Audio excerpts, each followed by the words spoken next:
Okay, I'm going to go over the 4 amendments real quick while I'm sitting here. Give you all a quick rundown. So the first one is just clarification of the judiciary's role in impeachment proceedings. All that one does is it clarifies our law that the legislature has the right to impeach. And the judiciary cannot step in and interfere and intercede like they did when the Supreme Court was being impeached, and rightfully so. They cannot step in with an injunction and interfere and intercede in those impeachments. That's all that Amendment 1 is. It clarifies the language because they said our language was a little bit fuzzy and therefore we couldn't impeach them, which we could. Our Constitution says so.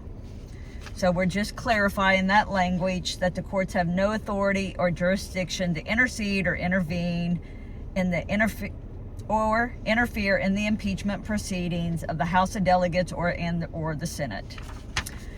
Okay. Amendment 2 is the amendment to get rid of personal property taxes and business and inventory tax.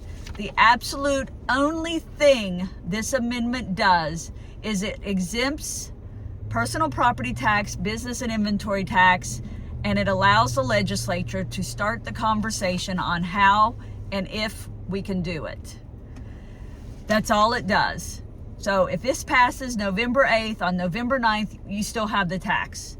It just gives us the right to start that conversation. That's all it does. And it's only a couple lines that's added to the current code that's in the Constitution. So if you read what the whole amendment says, the only thing that is new that is being added to that amendment is the words tangible machinery and equipment, personal property, directly used in business activity, comma, tangible inventory, personal property, directly used in business activity, comma, personal property tax on motor vehicles.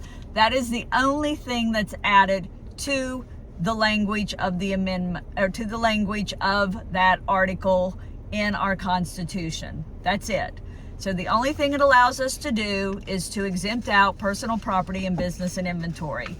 Now, yes, we want to do that, and yes, we will be trying to do that.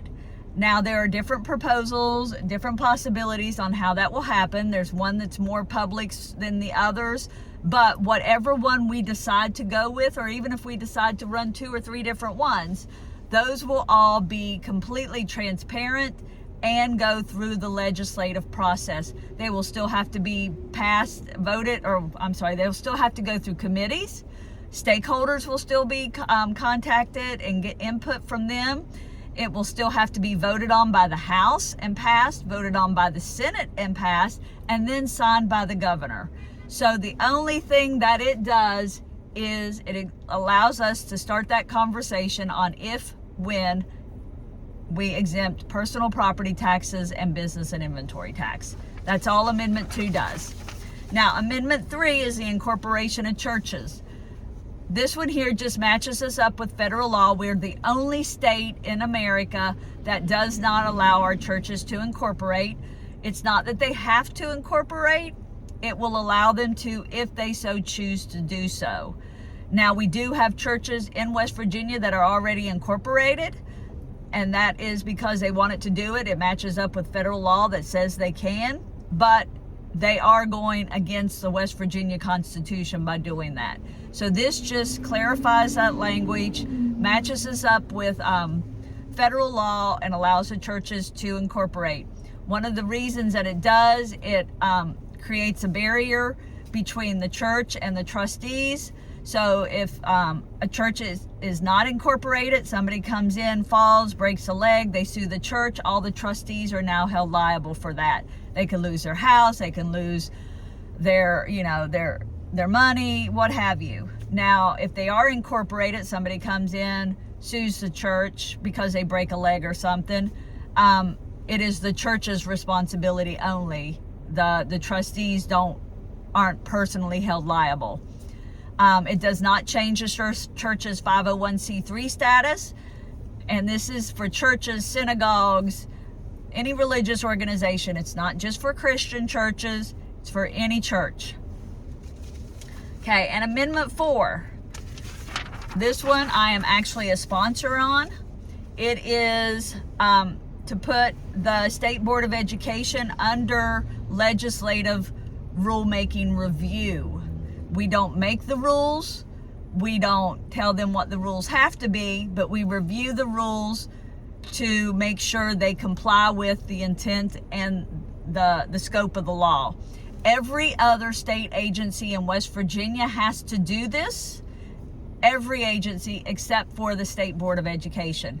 So if we pass a law on to allow Sunday hunting, the DNR would have to come up with the rules and policies to implement that law. They would then bring them to us. We would look at them and say, yes, that goes with the law, that complies with it, that's the intent of it.